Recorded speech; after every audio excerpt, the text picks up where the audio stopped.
On finit aujourd'hui, on finit pas l'adoration, on termine la série qui parle d'adoration et de louange dans l'Église. Aujourd'hui, c'est comme c'est pas l'apothéose, c'est vraiment le moment d'application qu'on va je dirais, se plonger. Juste pour faire une petite révision, dans le premier exposé, on a parlé de la définition de l'adoration. Adorer, c'est aimer. Quand tu aimes quelqu'un de tout ton cœur, de toute ton âme, de toute ta force, de toute ta pensée, tu peux dire que tu l'adores. Donc, si c'est ta femme, ça ne marche pas. Si c'est tes enfants, ça ne marche pas. Si c'est Dieu, là, ça a de l'allure. Donc, aimer, adorer, c'est aimer. Louer, c'est exalter l'objet de ton amour et de ton adoration. Donc, on loue, on vante les mérites, on dit comment il est bon, comment il est grand, comment il est parfait, parce qu'on l'adore et là, on se met à le louer. Et dans la Bible, louer Dieu, ça se fait en chantant. Bon, on le fait en le disant, mais on le fait beaucoup en le chantant. On l'a vu aussi. Dans le deuxième exposé, on a vu que l'adoration véritable vient de cette plénitude de l'esprit qui n'est pas un remplissage de bidon, mais un processus d'abandon. On a vu ça, là. Tu sais, c'est que l'esprit, c'est une personne, il est là, et lui, il veut vraiment glorifier Christ à travers nous. Et il veut le faire par la louange, par des louanges. On dit comment Dieu est grand, comment Dieu est bon. Des louanges parlées et des provocateurs de louanges. On a vu tout ça au deuxième exposé. Vous pouvez tout suivre ça sur YouTube. Troisième exposé, on a parlé de la source, le fleuve de l'adoration et de la louange. C'est une espèce d'équilibre entre l'expérience que j'ai de sa présence et de sa parole et la connaissance. La connaissance seule, ce n'est pas suffisant. L'expérience seule, ce n'est pas suffisant. C'est un équilibre entre les deux. Chaque fois que j'ouvre sa parole, ce n'est pas pour en savoir plus, c'est pour le connaître plus. Et cet exercice-là vient m'éblouir, vient provoquer la louange dans mon cœur, vient me recentrer sur lui. Et le dernier exposé qu'on a vu, on a parlé beaucoup plus de cœur, corps et voix, comment la louange chantée est viscérale, c'est physique même, c'est intégral. Et donc, le fait de chanter les louanges, c'est un acte d'adoration quand vraiment notre cœur est connecté et qu'on aime Dieu de tout notre cœur, de toute notre âme, de toute notre force, de toute notre pensée. Mais ce n'est pas le but en soi. Le but en soi, c'est d'adorer Dieu. Et quand j'adore Dieu, il y a un mécanisme qui s'engage, c'est-à-dire que si je l'adore de tout mon cœur, de toute mon âme, de toute ma pensée, de toute ma force, si je l'aime, ben là, je suis émerveillé par lui. Et ce qui sort naturellement, c'est la louange. Et nous, les chrétiens, on loue en chantant, beaucoup en chantant. Cette semaine, pour le dernier chapitre, on va parler de parfums. Des parfums. On est des parfums de bonne odeur pour Dieu. Et justement, quand on est des adorateurs, ben ça se sent. Ça se sent dans notre vie personnelle, ça se sent dans l'Église, ça se sent dans notre vie de tous les jours, dans le monde. Donc, quand on comprend ce qu'est l'adoration, quand on laisse l'Esprit s'exprimer à travers nous, quand on est ébloui par Jésus dans sa parole, le résultat est spectaculaire. Puis on va le voir. Je dis spectaculaire, c'est pas pour rien. Restez jusqu'à la fin, vous allez comprendre. La louange comme le chant de la louange sont des fruits de l'adoration, mais c'est aussi, et ça c'est important, c'est la démonstration qui me permet d'évaluer mon adoration. Si j'ai une personne qui ne loue jamais Dieu et qui n'a pas non plus cette inclinaison à l'exprimer par des chants de louange, ben, il y a quelque chose qui ne marche pas. En tout cas, bibliquement parlant. Donc, il y a quelque chose qui ne fonctionne pas et je te dirais, ben écoute, je ne veux surtout pas qu'on tourne un peu comme Matthieu 15, 8, où Jésus disait, ce peuple m'adore des lèvres, mais son cœur est éloigné de moi. Cette adoration-là qui vient du cœur, d'un cœur ébloui, émerveillé par Dieu. Souvent, quand je coach quelqu'un, je dis, comment va ta vie d'adorateur? Comment va ta vie de louange? Comment ça va, toi, dans ta vie de louange?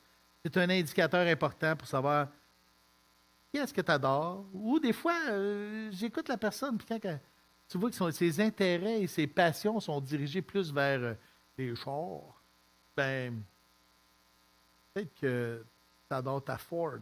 Et là, tu es dans l'erreur. Grande erreur. J'ai déjà eu une Ford.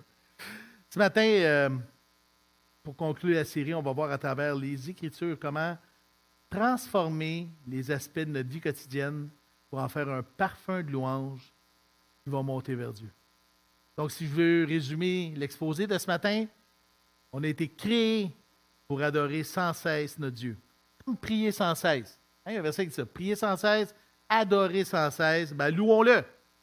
Ça va être le résultat. Êtes-vous prêts? Prions. Seigneur, merci. Merci de te laisser approcher par nous. Merci de nous donner accès par ton sacrifice sur la croix, par cet amour immense que tu as manifesté, de nous déchirer le voile et de nous donner accès à toi.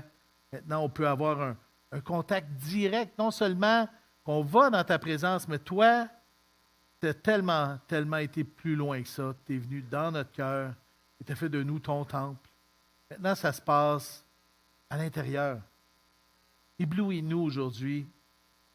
Prends ma voix, que ce qu'on va apprendre aujourd'hui, ce soit vraiment pratique, va nous amener à avoir une adoration de toi encore plus grande, un émerveillement de toi encore plus spectaculaire, Jésus.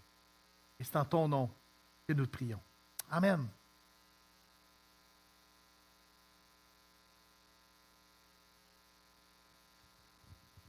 Alors, bon matin. Le passage de ce matin est tiré du psaume 30, les versets 1 à 12, dans la nouvelle édition de Genève. Donc, le psaume 30, les versets 1 à 12. Cantique pour la dédicace de la maison de David. Je t'exalte, ô Éternel, car tu m'as relevé. Tu n'as pas voulu que mes ennemis se réjouissent à mon sujet. Éternel mon Dieu, j'ai crié à toi et tu m'as guéri. Éternel, tu as fait remonter mon âme du séjour des morts. Tu m'as fait revivre loin de ceux qui descendent dans la fosse. Chantez à l'Éternel, vous qui l'aimez. Célébrez par vos louanges sa sainteté. Car sa colère dure un instant, mais sa grâce toute la vie. Le soir arrivent les pleurs et le matin l'allégresse. Je disais dans ma sécurité, je ne chancellerai jamais. Éternel, par ta grâce, tu avais affermi ma montagne. Tu cachas ta face et je fus troublé. Éternel, j'ai crié à toi, j'ai imploré l'Éternel. Que gagnes-tu à verser mon sang, à me faire descendre dans la fosse? La poussière est-elle pour toi des louanges? Raconte-t-elle ta fidélité? Écoute, Éternel, aie pitié de moi. Éternel, secours-moi. Et tu as changé mes lamentations en allégresse, tu as délié mon sac, et tu m'as ceint de joie, afin que mon cœur te chante et ne soit pas muet. Éternel, mon Dieu, je te louerai toujours. Amen. Wow. Hey, merci, Danny.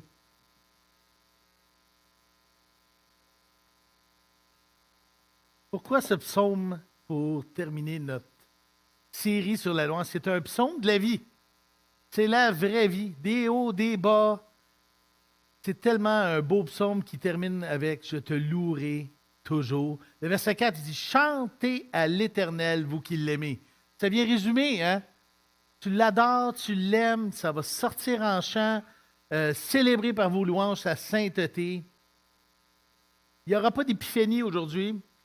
On n'ira pas deep, profondément dans l'hébreu et le grec. C'est des choses simples.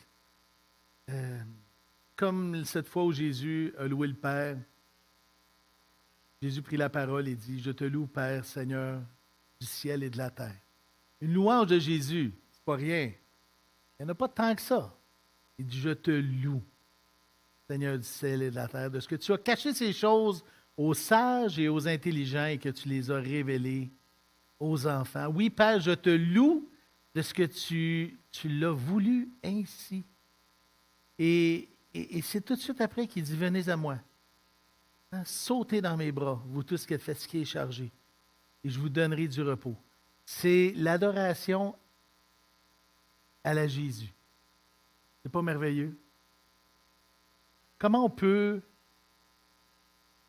comment on peut être un parfum nous-mêmes d'adoration, par où on peut commencer dans ma vie personnelle. Ben, le psaume 30 qu'on vient de lire, les versets 10 à 12, dit « Écoute, Éternel, aie pitié de moi. Éternel, secours-moi. » Hein, David est en détresse. « Et tu as changé mes lamentations en allégresse. Tu as délié mon sac et tu m'as ceint de joie, afin que mon cœur te chante et ne soit pas muet. » C'est la raison.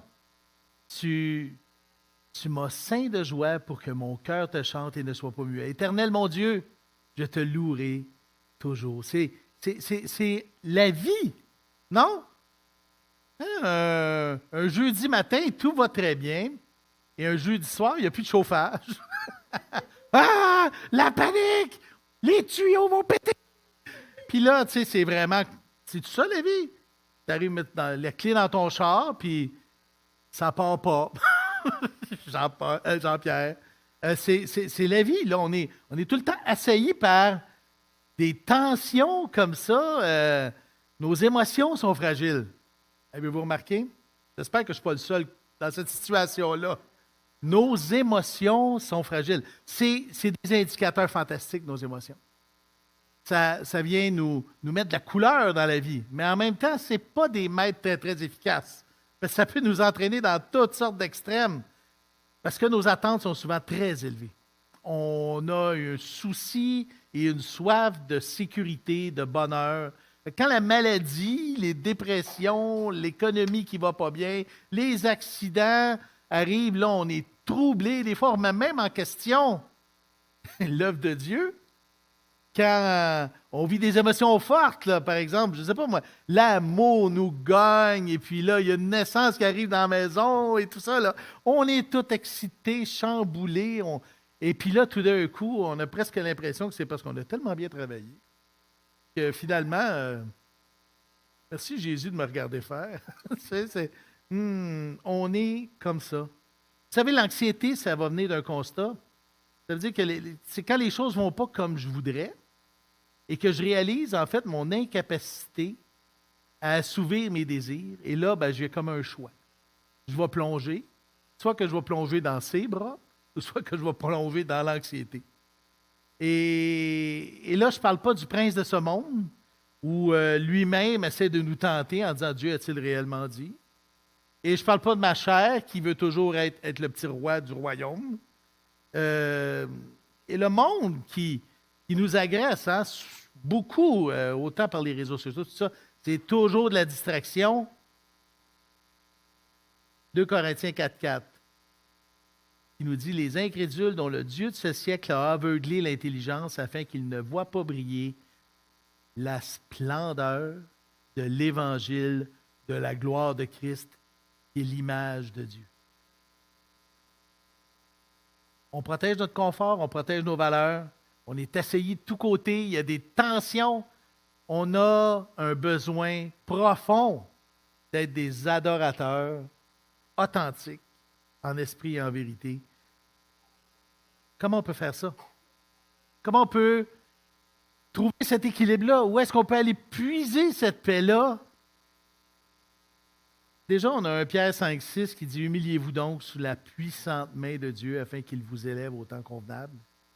Déchargez-vous sur lui de tous vos soucis, car lui-même prend soin de vous. » La prière. La prière est un exercice incroyable. On le voit, on est dans une série sur la prière. La prière est l'exercice de base où on communique avec Dieu, mais en fait où on lui partage tous ces soucis-là. Hein, on prie que le char part quand il fait moins 40 et il ne part pas, puis là, ben, on prie aussi. Et on peut même dire merci Jésus, je ne comprends pas, mais on va coller un Uber. Et puis là, tu embarques dans le Uber, puis le Uber, tu commences à lui parler de Jésus. Puis le chauffeur se convertit, ça pourrait arriver. Puis là, ben, tu comprends. Puis d'autres fois, ben, tu ne comprends pas. Tu ne comprends juste pas. C'est à la discrétion de Dieu. Ben, comment je peux arriver à cette espèce de façon de penser-là? Hein? C'est certainement pas par la chair. D'un côté, Galates 5,17 nous dit les désirs de la chair sont diamétralement opposés à ceux de l'esprit. Et l'esprit a des désirs qui sont à l'opposé de ceux de l'homme livré à lui-même. Les deux sont opposés l'un l'autre. C'est comme la guerre, hein? Je suis certain que tous ceux qui ont l'Esprit de Dieu connaissent ce combat pour avoir la liberté des pensées. C'est juste impossible. On ne peut pas être notre propre maître. On doit se soumettre. On doit adorer. Adorer Dieu. Tout est une question de regard et de perception. Parce que quand on a l'Esprit de Dieu, peu importe ce qui peut arriver ici-bas, si je laisse mon désir de contrôle prendre le dessus, et si je me laisse submerger par cette petite voix-là qui dit Dieu a-t-il réellement dit que je me mets à douter, bien, l'adoration devient pénible. Pénible, et même on oublie. On n'y pense même pas. Ça devient comme une option dans la vie chrétienne. Puis là, on se met à vivre beaucoup, beaucoup, beaucoup d'angoisse, d'anxiété. L'abandon, c'est la solution. D'arrêter. Psaume 46:10 dit ça. Arrêtez et sachez que je suis Dieu. Je domine sur les nations, je domine sur la terre. Et là, tu sais, j'en entends déjà qui disent ouais, c'est bien beau quand c'est écrit. Comment garder le cap? Tu sais, c'est comme un bateau sans gouvernail. Je ne sais pas si vous avez déjà été ici. Je ne suis pas un spécialiste de bateau. Mais des fois, quand je suis dans une chaloupe, là, puis que je m'imagine que ça ne se met pas à se diriger comme je voudrais, ben, il faut voir les choses différemment. Quand le bateau n'a pas de gouvernail, on hisse les voiles et on laisse l'Esprit nous diriger. Le vent de l'Esprit. Par sa parole et par la prière.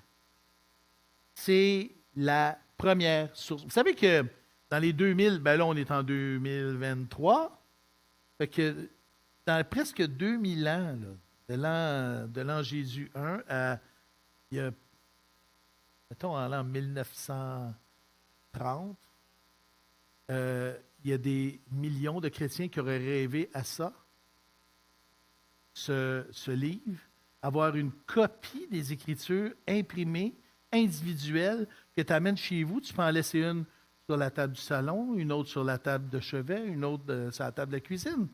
C'était un rêve inimaginable. Pour les premiers chrétiens, c'était comme, OK, on s'en va à l'église le dimanche, on lit la parole, on retient ce qu'on peut retenir, on part avec ces petites perles-là pour la semaine. Aujourd'hui, on a un privilège de fou d'avoir ce livre-là dans notre vie.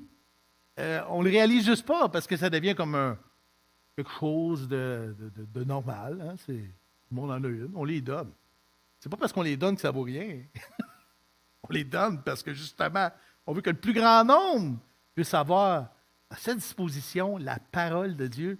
C'est notre première source d'adoration, sa parole. Tu sais, qu'on le voit dans les psaumes qu'on a lus ou tous les versets d'une page à l'autre de ce livre-là. La parole de Dieu, c'est la source même de mon adoration à cause de sa fiabilité. La fiabilité de la révélation nous amène dans un autre monde. Ce n'est plus juste des moi je pense. Là. Quand l'Éternel dit qu'il est lent à la colère, riche en miséricorde, il le dit. Il le dit. Et c'est vrai, quand Jésus dit « Venez à moi, vous tous qui êtes fatigués et chargés », il le dit. Et c'est vrai. Et c'est sa parole. Elle me révèle Dieu. Elle me parle. L'Esprit qui est en moi l'utilise, hein, peu importe la version ou la traduction, pour me transformer, me permettre d'arrêter de savoir qui je suis. Ce n'est pas toujours mon affaire de savoir que je suis un pécheur, mais quand je mets ça à la lumière de sa grande miséricorde et de sa patience, savez-vous ce qui se passe dans mon cœur? Je pleure. Je dis, wow! Quel Dieu merveilleux, quelle grâce incomparable. Merci Seigneur. Ça vient d'où tout ça? La parole. La parole. Elle me révèle Dieu, elle me révèle mon cœur, elle me révèle qui il est Dieu et que moi je ne le suis pas. La parole de Dieu expose mon cœur, expose ma chair, expose le monde qui m'entoure, mais m'expose également à Dieu. Sa parole dans la prière, c'est comme, je me souviens de quand je faisais Gibec à l'époque, il y avait une expression qui disait que c'était comme les deux poumons d'une vie spirituelle en santé. Ce qui nous permet vraiment de respirer spirituellement, c'est les deux P, les deux poumons. La parole et la prière. On ne peut pas y aller avec un, on est complètement déséquilibré dans ce temps-là. la parole de Dieu. La parole de Dieu, c'est ma première source d'adoration. Mais pas de l'ouvrir vraiment comme j'ouvre le Journal de Montréal, là, ou pas non plus de l'ouvrir comme si c'était un Tintin ou quelque chose. Non, non. On l'ouvre avec une intention, avec un rendez-vous. Le Seigneur me donne un rendez-vous aujourd'hui. Ça se passe comme ça. Quand j'ouvre la parole, j'ouvre mon cœur. J'ouvre mon cœur. Seigneur, parle. Écoute, je suis prêt à entendre ta voix. Et savez-vous quoi? Il le fait. Vraiment. Il nous parle. C'est mystérieux. C'est spirituel. Mais Dieu le fait. Il nous expose sa providence. Vous savez, la providence, c'est ce que Dieu pourvoit. Dieu pourvoit constamment. Dieu est constamment en train de pourvoir. L'univers entier est dans sa main, dépend de lui. Chacun de nos atomes est sous son contrôle. Fait que la providence de Dieu, c'est tellement grand. John Piper vient d'écrire une brique là, sur la providence de Dieu dans tous les domaines. Et je vous encourage à lire ça. C'est long, mais c'est bon. Je vous dis, c'est profond, c'est excellent. Ça a tellement appuyé ma foi en lisant ce livre-là. Bon, ça nous ramène constamment à la parole, la providence de Dieu. Au travers de sa parole, j'explore toutes les richesses de sa providence. Je ne sais pas combien de fois j'ai lu la Bible. Je me fais un défi de la lire au moins une fois par année. Puis j'ai donné ma vie en 85. Je ne sais pas, moi. On ne fait pas un concours. Là. J'ai lu beaucoup. Mais savez-vous quoi? À chaque fois que je la relis, là, j'avais mis un verset 2 Pierre 1,3. Et je le lisais et j'ai dit ah, wow! Ah, wow! Ah, wow! C'est comme un super bon dessert que tu goûtes. Mais là, quand tu en remanges, ben là, tu es encore satisfait. Tu dis ah, wow! C'est vrai que c'est bon. C'est vrai que c'est bon. C'est comme cette divine puissance. Imagine, là, cette divine puissance. Juste là, on arrête là. C'est de la dégustation, là. Comme cette divine puissance nous a donné. OK, il nous l'a donné. Il n'a pas eu à payer rien, là. Il nous l'a donné. Il nous a donné tout. Mais tout, là. OK, il n'y a pas d'exception. C'est comme ça que je lis la Bible. C'est pas comme un flot, là, comme on est en train de lire un dictionnaire, là. On déguste, là. On déguste parce qu'on veut que Dieu nous parle. On veut que Dieu se révèle à nous. Le but, l'adoration. Donc, sa divine puissance nous a donné tout qui contribue à quoi? À la vie. Ah, oh, wow! Ben oui, c'est bien trop vrai. Si je respire, c'est juste grâce à lui. Wow! À quoi aussi? À la piété, l'exercice de la foi. Et comment il fait ça? Au moyen de la connaissance de celui qui nous a appelés, la connaissance de Jésus, que je découvre à travers sa parole, que je découvre à travers la prière, que je découvre à chaque jour. Hein, quand on est ensemble, à travers mon quotidien, quand je le prie, je vois Dieu répond à des prières, je suis édifié, je dis, wow, Seigneur, c'est merveilleux. Et savez-vous qu'est-ce qui se passe? Je découvre l'espérance, je découvre sa puissance, je découvre son amour, je découvre sa providence. Les événements ne changent pas. Il y a des hauts, puis il y a des bas pareils, puis le char, il ne démarre pas quand même. Mais savez-vous? Ouais, mais qu'est-ce qui change? La perception de ces événements-là. C'est ça qui change. C'est transformé. Psaume 119, verset 28. Je suis accablé de chagrin. Ça arrive. Ça arrive à David. Ça nous arrive à nous. La solution, relève-moi. Conformément à la parole. C'est une approche enfantine. J'ai marqué ça. Moi, mon approche doit être simple et enfantine. Quand j'ouvre le livre, j'ouvre mon cœur. C'est tout. On ne négocie pas, là. Ce n'est pas un contrat qu'on essaie de signer, là. Non, non. Seigneur, inonde-moi. Éblouis-moi. Émerveille-moi. J'ouvre ton livre, là. Je m'attends à toi. Je veux t'adorer. Et ça, c'est comme des antibiotiques. Il y en a qui disent, OK, mettons, une fois par 6 mois, Jésus pleura. C'est bien plate, ça.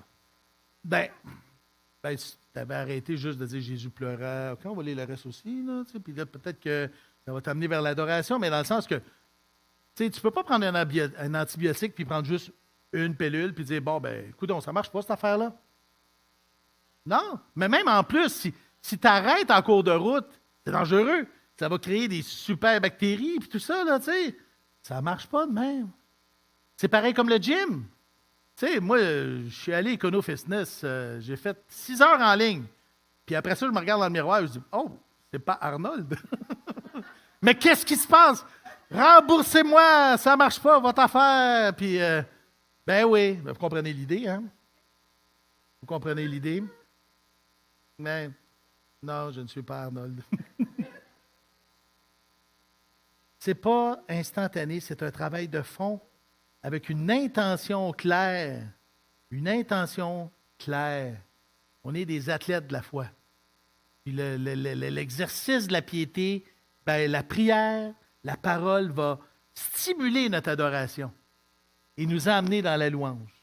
C'est pas charnel, donc pas instinctif. C'est spirituel et surnaturel. Premier parfum, ma vie personnelle. Ça commence comment? Il n'y a pas de secret. Il n'y a pas de secret. Je vous dis, ça. Matin, c'est simple. Je rouvre ta Bible. Ça me tente pas. Je vais au gym, ça me tente pas. C'est pas tellement le ça me tente qui compte. Je vise le but, la rétribution. Je vise ce que ça va me donner. Parce que je le sais. Et si j'ouvre mon cœur en livrant ce livre-là, et je communique avec Dieu, il y a une transformation qui va s'opérer. Mais c'est pas tout.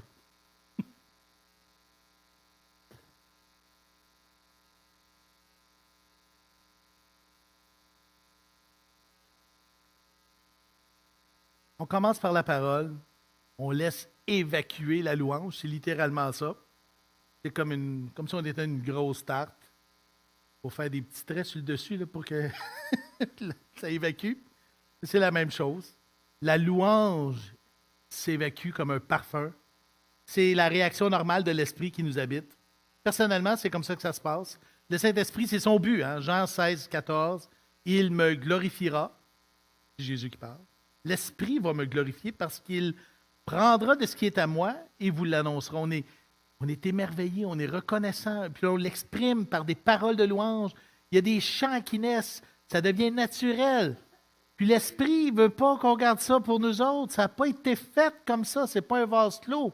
On n'est pas un petit bocal là, individuel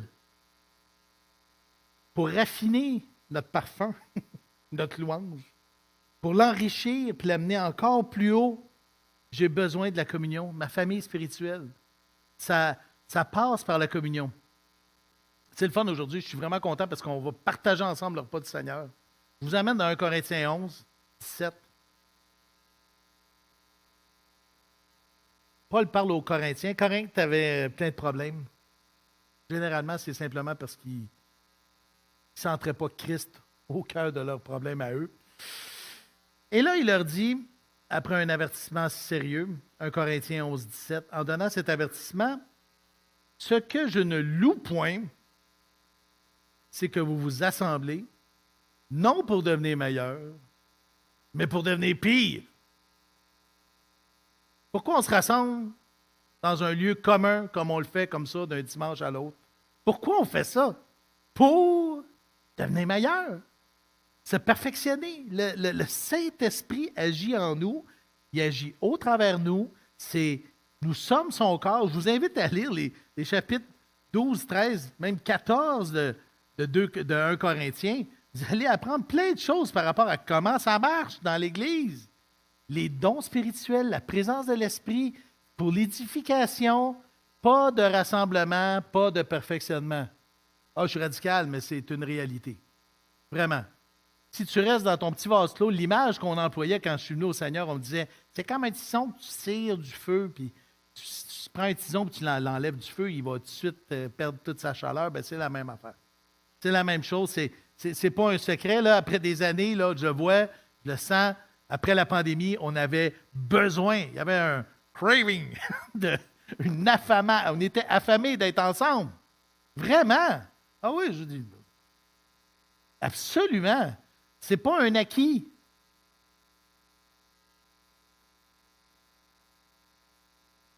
Quand on va dans 1 Corinthiens 12, c'est intéressant.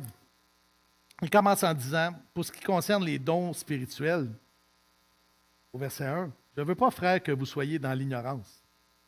Il ne veut pas qu'on ignore ces choses-là, comment ça fonctionne entre nous. Tu sais, Dieu nous donne chacun des capacités. Et ce n'est pas justement pour qu'on soit complet en soi, c'est qu'ensemble, on forme le corps de Christ. Donc, on devient interdépendant pour avoir une espèce d'édification complète et commune qui fait qu'ensemble, on est le corps de Christ. Fait que tu ne peux pas arriver et dire « Oh non, non, moi j'ai un super bon feeling avec Dieu. Quand je suis chez nous, dans ma chambre, c'est tellement wow. Oh, je n'ai pas besoin des autres. » Ça ne marche pas comme ça. Dieu ne veut pas que ça marche comme ça parce que justement, on a un Dieu qui est trinitaire. Imagine, l'esprit dit non, non, moi je suis tanné, c'est moi qui fais toute la job. Là. Fait que je reste dans mon coin et je veux faire la babelle à moi tout seul. Ou Jésus qui dit hey, c'est moi qui est mort. Tu comprends-tu? Là? Puis le Père, il dit hey, c'était mon idée. Tu sais? Fait que tu comprends-tu qu'elle a m'amené? Ça ne marche pas comme ça. La beauté de la Trinité, bien en tout cas, je ne partirai pas sur un autre sermon là-dessus, là, mais moi, la Trinité, ça me fait capoter. Parce que c'est l'unité dans l'amour. Un amour parfait entre trois personnes et Dieu veut qu'on vive ça ensemble. C'est pas merveilleux à travers l'Esprit. Il ne nous donne pas tout, mais il donne à toutes. Pour qu'ensemble, on soit éblouis. Puis savez-vous qu'est-ce qui se passe quand on est ébloui? On dit, wow, Seigneur, tu es incroyable. Là, je vois Dieu travailler dans ta vie, puis dans ta vie, puis dans ta vie. Oh, wow. Dieu, tu es fantastique. Puis là, je suis édifié, puis là, j'arrive à l'église, puis j'ai une inquiétude tantôt. Je filais grumpy. Bon. Puis là, ben, je l'ai dit à Yannick. Yannick, il dit, je vais prier pour toi. Savez-vous quoi? Je suis sûr que ça a marché. Thank you pour les prières. Vraiment, là, il y a quelque chose qui s'est transformé dans mon cœur. Je peux pas c'est pas une expérience scientifique. Je ne peux pas vous faire un rapport là-dessus. Je veux juste vous dire mon expérience. Ça marche. Savez-vous pourquoi ça marche? Ben, si je ne serais pas venu ici aujourd'hui, il n'y aurait pas eu de sermon. Yannick aurait été dans le trouble. Mais ça n'aurait pas réglé mon problème. La communion, l'Esprit ensemble nous expose Jésus. Il y avait un problème, 1 Corinthiens 12:3, il y avait déjà un problème. Je ne sais pas comment ça se passait dans cette église-là, mais ça a l'air qu'il y a du monde qui se mettait à crier Jésus est anathème pendant le dimanche matin. Et là, Paul est obligé de leur dire, les petits-enfants, c'est pas comme ça. C'est pourquoi je vous déclare que personne, s'il parle par l'Esprit de Dieu, ne dit Jésus est anathème. Qu'est-ce qu'il dit? S'il parle par l'Esprit de Dieu, que personne ne peut dire Jésus est le Seigneur, si ce n'est par le Saint-Esprit. C'est exactement ce que le Saint-Esprit veut faire, on l'a vu tantôt. Il me glorifiera, il vous l'annoncera. Et là, entre nous, on dit, wow, Jésus est Seigneur, on s'édifie, on s'excite ensemble. Et ça se vit uniquement quand on est ensemble. Tu sais, chapitre 11, 12, 13, 14 de 1 Corinthiens, je vous dis, là, cet après-midi, là, vous ne savez pas trop quoi faire. Ouvrez votre Bible, lisez ça avec un esprit de prière, dites Seigneur, j'ouvre mon cœur, je veux comprendre, je veux être édifié. Puis j'ai hâte à dimanche prochain. Toutes les fois que vous mangez ce pain, que vous buvez cette coupe, vous annoncez la mort du Seigneur jusqu'à ce qu'il vienne, imagine. À l'époque, on faisait ça à tous les semaines. Hein? Et on le fait aussi à toutes les semaines d'une certaine façon, où on annonce. Et le mot annoncer ici, c'était proclamer comme un héros. Je ne sais pas si vous avez déjà vu des films du Moyen-Âge, là. Il y avait une place publique, puis, parce qu'il n'y avait pas d'Internet hein, dans ce temps-là, il n'y avait pas de téléphone non plus. Fait que, hey, comment ils faisaient pour les annonces? C'était pas Sylvie qui avait des annonces comme ça. Ah, je n'étais pas au courant. Tu sais, il y avait une réunion de membres. Bien, t'étais-tu sur la place publique? Parce qu'elle est allée sur la place publique. Puis elle a monté sur le petit stage, puis elle a dit oyez, oyez, habitants de Longueuil, il y aura une réunion des membres dimanche prochain. Mettons, tu sais, ben, c'était comme ça que ça se passait. On proclamait, le mot proclamer ici, là, vous annoncez la mort du Seigneur, c'est littéralement ça. Chacun de nous, là, on est en train de proclamer que Christ est mort pour nos péchés, qui est ressuscité. On n'est pas émerveillé. C'est comme dans notre vie personnelle. La parole a une place centrale et quand on vient ici le dimanche, on dit Seigneur, parle. On a mis volontairement la parole de Dieu centrale dans notre service. Il y a un côté très intentionnel dans ce qu'on vit ici, présentement. La parole est centrale. On dit Seigneur, parle. Ton serviteur, écoute, je veux entendre ta voix. Et je vous dis, là, ça n'est pas pareil. Et là, demandez-moi pas encore une fois de vous faire un rapport scientifique sur comment ça se passe, mais entendre une prédication live, comme vous le faites là présentement, et l'entendre en ligne, comme ceux qui le font présentement à la maison, ça n'a pas le même effet. C'est pas pareil. C'est pas pareil, parce qu'après, il y a toute une chimie qui s'installe. C'est comme l'époxy, là. Tu sais, tu prends chacun des morceaux, là, des petits liquides, là, c'est quand tu les mets ensemble que ça fait vraiment de la colle. Si tu les prends séparés, c'est du n'importe quoi, là. C'est la même affaire, c'est la même chose. On est connectés les uns les autres par l'Esprit qui nous habite. Et peu importe le thème, le sujet ou le prédicateur, je me souviens d'une histoire d'un prédicateur qui était un peu controversé. Et il y en a qui l'aimaient, puis il y en a d'autres qui l'aimaient moins. Il y en a même qui ne l'aimaient pas. Fait que c'était très intéressant de voir que pour ceux qui l'aimaient, ils disaient « Wow, le Seigneur m'a touché aujourd'hui ». Puis pour ceux qui l'aimaient moins, ils disaient « Ah, encore ces enfants. » Si Dieu peut se servir d'un ordre, ça peut être surprenant ce qu'il peut faire d'un serviteur que tu n'aimes peut-être pas. Dans ton cœur, ça se passe, là. Est-ce que la personne est en train de prêcher la parole ou pas? Je te dirais, quand tu arrives ici, on prêche la parole. On prêche la parole. Fais juste ouvrir ton cœur, comme quand tu ouvres ta Bible. Seigneur, parle-moi, je vais entendre ta voix ce matin. Notre service est construit autour de ce qu'on appelle une liturgie. Vous savez, une liturgie, ça a l'air bizarre, là, ça nous ramène des fois à l'Église catholique, on a l'impression, oh, OK, on va chanter des chants grégoriens matin. Non. Non, le mot liturgie veut juste simplement dire le service du peuple. C'est un mot grec qui veut dire ça. Oh, on a dit du grec à matin, c'est pas pire. Et une liturgie, c'est comme l'ordre. Tu sais, on commence par un mot bienvenue. On a ensuite un appel à l'adoration, c'est-à-dire on se ramène dans la parole de Dieu. Il y a les annonces. Hein, vous voyez, il y a toujours le même. Peu importe l'Église, il y a toujours une espèce d'ordre qui est une liturgie, c'est une façon de procéder. Nous, ici, être très intentionnel.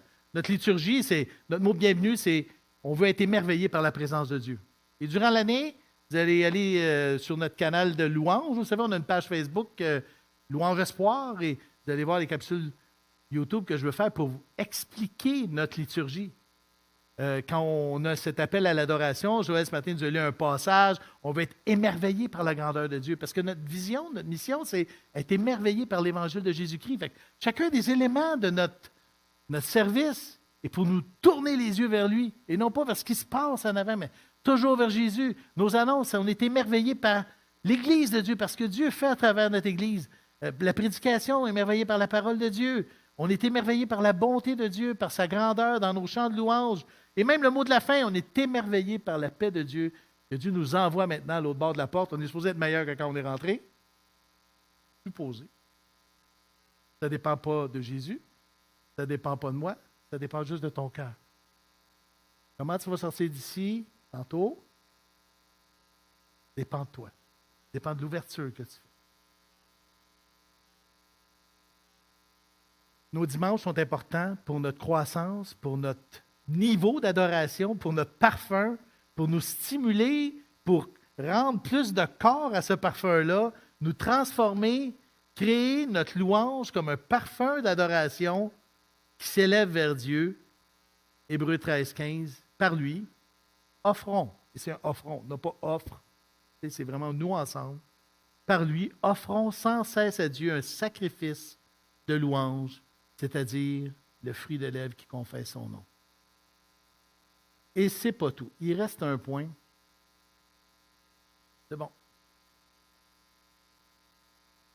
Si je veux que ma vie devienne un parfum de louange dirigé vers Dieu, bien, ça commence dans mon cœur, à travers sa parole, la prière, cette disposition du cœur que j'ouvre devant Dieu. Je veux être émerveillé par toi. Je veux comprendre, te connaître, et surtout t'aimer de tout mon cœur, de tout mon âme, pour que ton parfum prenne du caractère. Vous savez, il y a des parfums cheap, là. C'est quoi la caractéristique d'un parfum cheap? Les madames, là. Ça ne dure pas longtemps. Genre, puis là, ben, quand tu es rendu dans le char, tu n'en déjà plus. Ça s'appelle le parfum cheap. Fait que si tu vas sur Amazon acheter des parfums, puis qui sont faits ailleurs que les vrais parfums, ça se peut que tu ramasses un parfum cheap qui sent la même affaire, mais qui, dans le fond, ne dure pas dans le temps. Mais ça, c'est la communion fraternelle. Pour que ton parfum prenne du caractère, soit moins volatile, plonge dans la famille de Dieu. Ton Église, son Église, pour que ta louange devienne notre louange, puis qu'on se joigne même aux anges dans notre chant d'adoration. On se joint, autrement dit, on fait juste suivre le mouvement de l'Esprit qui veut nous rassembler ensemble, comme le corps. C'est de l'amour, là. C'est de la grosse amour. Mais le but ultime, c'est de ne pas garder ça pour nous. Tu sais, une pomme, là, c'est-tu fait pour rester dans l'arbre? Ça vous arrive-tu des fois de voir une pomme rester poignée dans l'arbre? Ça peut arriver. Qu'est-ce qui se passe avec la pomme?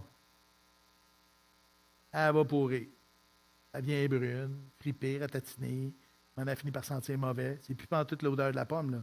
C'est ça. C'est juste comme ça. Si l'Église est un bocal, c'est plate, là, mais on va juste se corrompre. Comme la pomme qui reste dans le pommier, qui finalement ne sert absolument à rien, parce que le but de la pomme, savez-vous c'est quoi? Ben non! Ben, ça fait partie des choses là, agréables. Mais le but premier, c'est de faire des pommiers. Ben oui! Bon, on les mange par plaisir. Mais imaginez si on mangeait toutes les pommes de la planète. Il n'y aurait plus de pommiers. Ce serait juste comme ça. Ben oui! Le but, c'est justement, c'est pour que ton parfum prenne du caractère. On ne peut pas garder ça pour nous. Tout ça a un sens. C'est John Piper qui dit « L'évangélisation existe car l'adoration n'existe pas. » Je l'aime, cette citation-là. Tu vas dire « Ouais, ça doit faire 4-5 fois que je la ressors. » Là. Ben ouais. C'est parce qu'elle est bonne. C'est parce que c'est vrai. Tu sais, si on évangélise, là, la réalité, là, c'est parce que Dieu veut se faire un peuple d'adorateurs. Il ne veut pas se faire un peuple de disciples qui vont être des étudiants stricts de la parole de Dieu comme des pharisiens. Non, il veut des passionnés de lui qui vont boire à grands traits sa parole et qui vont être assoiffés, tu sais, vraiment affamés de lui, qui ont juste envie de le partager pour dire « Wow, hey, j'ai trouvé un trésor, gang. J'ai trouvé un trésor. » Là, non, je ne garderai pas ça pour moi parce qu'il y en a trop anyway. Je ne serais pas capable de tout dépasser ça. Fait que, regarde, tu sais, je veux le spreader, je veux le parler, l'évangéliser. 2 Samuel 22, 50. On the screen. C'est pourquoi je te louerai parmi les nations, ô Éternel, et je chanterai à la gloire de ton nom. Et là, à travers les 4 dernières prédications sur la louange, on a vu un peu comment. Vraiment, on est des provocateurs de louange. Tu sais, Matthieu 5,16 dit que votre lumière luise ainsi devant les hommes, afin qu'ils voient vos bonnes œuvres et qu'ils glorifient votre Père qui est dans les cieux. Et oui, on est des provocateurs. On a vu, tu sais, l'Esprit qui nous habite, c'est un provocateur de louange. Il veut, c'est son but, il veut rendre gloire à Jésus. Et c'est pareil dans notre quotidien, que ce soit d'aimer mon prochain, mon semblable. Là, tu vas dire, c'est quoi la différence? Il n'y en a pas de différence, c'est pas compliqué. T'aimes.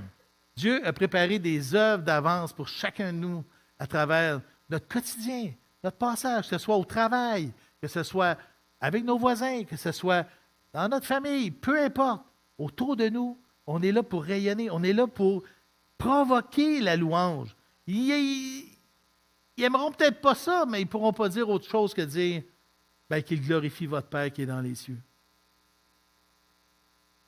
Philippiens 2,15, afin que vous soyez irréprochables et purs. Des enfants de Dieu, irréprochables au milieu d'une génération perverse et corrompue. Je leur dis encore, le pervers, c'est pas comme... Ben oui, il y a du pervers, là, mais dans le sens qu'il a perdu son chemin. Hein? Notre monde a perdu son chemin. Et il est corrompu parce qu'il a perdu sa pureté. Dans une génération perverse et corrompue, parmi laquelle nous, ben là, on est en vase clos, fait qu'on prend la chandelier puis on le cache à tous les dimanches. On veut surtout pas que ça paraisse. Non!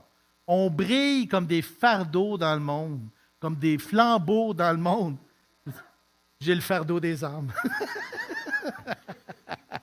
Non, mais c'est ça, c'est d'être proactif. Puis notre modèle, c'est qui?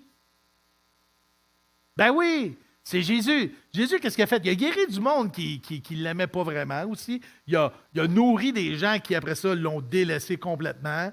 Il a lavé les pieds de du monde qui l'ont abandonné. Il a été persécuté, rejeté sur la croix. Qu'est-ce qu'il dit? Père, pardonne-leur. Ils ne savent pas ce qu'ils font. C'est notre modèle. Notre modèle. Notre modèle de service. Provoquer la louange. Refléter sa gloire. C'est une autre stratégie de l'esprit. 2 Corinthiens 3,18 est un super beau verset. Et nous tous qui, le visage découvert, contemplons, comme dans un miroir, la gloire du Seigneur. Ben, nous sommes transformés en son image dans une gloire dont l'éclat ne cesse de grandir. Et c'est là l'œuvre du Seigneur, c'est-à-dire de l'Esprit. Comment transformer ma vie en parfum? C'est de le laisser me transformer. Tu sais, de devenir des professionnels du pardon, des professionnels de l'amour, des professionnels de la joie, des passionnés de la paix.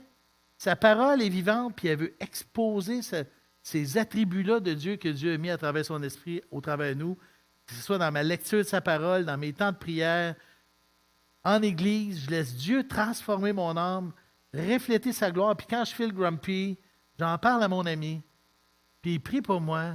Puis savez-vous quoi? Ça fait une prédication moins grumpy. Merci Jésus! Merci Seigneur! On devient des influenceurs de sainteté par la gloire de Dieu qui se reflète à travers nous. À l'image de Jésus, qui était tout en douceur, toujours en train de refléter l'Évangile. On joue le rôle de notre vie. Et c'est ça que je vous disais, hein? C'est spectaculaire. Je termine avec ça. On joue le rôle de notre vie. Ben oui, j'aime ce passage-là. C'est un des passages les plus, j'allais dire capotés, là, mais je suis le droit de dire ça. 1 Corinthiens 4,9. Car Dieu, il me semble, a fait de nous apôtres, les derniers des hommes, des condamnés à mort en quelque sorte, puisque nous avons été en spectacle au monde, aux anges et aux hommes. On a été en spectacle et je crois que ça nous concerne chacun de nous aussi. Il y a une logique là ici. On est en spectacle. Le mot spectacle est vraiment le mot spectacle, comme un théâtre, comme s'il y avait la scène des chrétiens. Et là, ben, le monde, les anges et les hommes regardent. Mais qu'est-ce qui se passe chez les chrétiens? J'ai pris mon billet et on regarde ça. C'est un passage vraiment intéressant qui nous dévoile cette réalité-là, notre reflet de sa gloire, nos provocations de louange, comment on est ensemble. C'est un spectacle, non pas dans le sens d'un divertissement, mais dans celui d'une exposition. On est exposé ou on expose la gloire de Dieu, on expose la personne de Christ à travers ce qu'on vit ensemble, on expose l'Évangile à chaque instant, à chaque moment. C'est quelque chose, là, tu sais. Quand Jésus dit qu'on sera ses témoins, c'est pas juste un par un, mais c'est d'une façon beaucoup plus globale. Et là, ça m'amène dans des passages comme celui de Job, Job 1,8, l'Éternel qui dit à Satan, « As-tu remarqué mon serviteur Job? » Mais savez-vous quoi? Satan savait déjà. Il était déjà au courant, tu sais. Ben oui, c'est fou, là. En spectacle au monde, en spectacle aux anges. Oui, aux anges. 1 Pierre 1,12 dit, il a été révélé aux prophètes que ce n'était pas pour eux-mêmes que toutes ces choses-là avaient été annoncées et prédites, mais pour nous. Ils étaient les dispensateurs de ces choses qui vous ont été annoncées maintenant, que vous ont annoncé maintenant ceux qui vous ont prêché l'Évangile par le Saint-Esprit, envoyé du ciel et dans lesquels les anges désirent plonger leur regard. Quand même, là, les anges nous regardent. Voilà, on ne verra pas parano non plus, là. Il y en a qui allent trop loin, là, de ce côté-là, là. Il y a des théories de des plumes d'anges qui tombent pendant qu'il y a une bonne prédication, tout ça, là. Non, oui, c'est pas de ça qu'il parle. L'idée, c'est simplement d'être conscient d'une chose. C'est que oui, il y a une 4e dimension au parfum, une dimension spirituelle, qui fait que dans les lieux célestes, dans le monde, on est en spectacle, on est là pour exposer la gloire de Dieu dans notre monde. Exposer la gloire de Dieu les uns les autres. Et je suis vraiment triste quand je suis grumpy. Parce que je sais que je n'expose pas la gloire de Christ.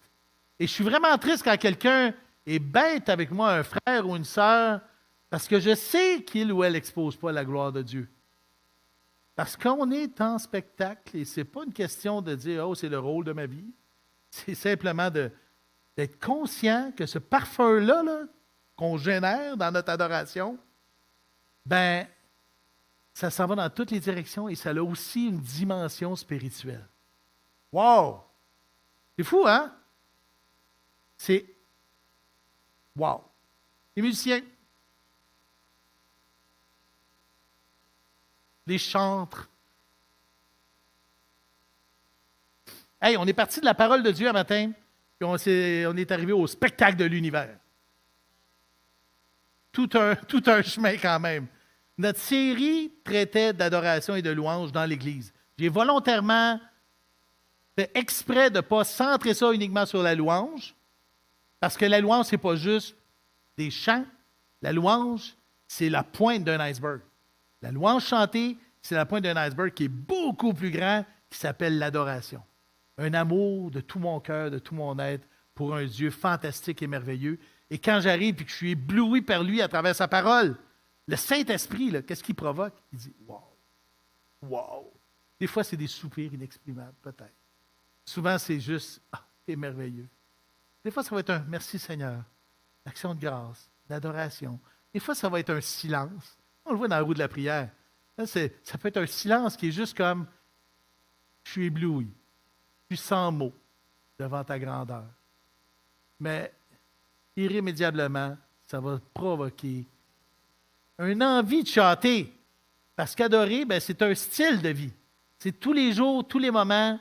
Adorer, c'est vouloir aimer Dieu.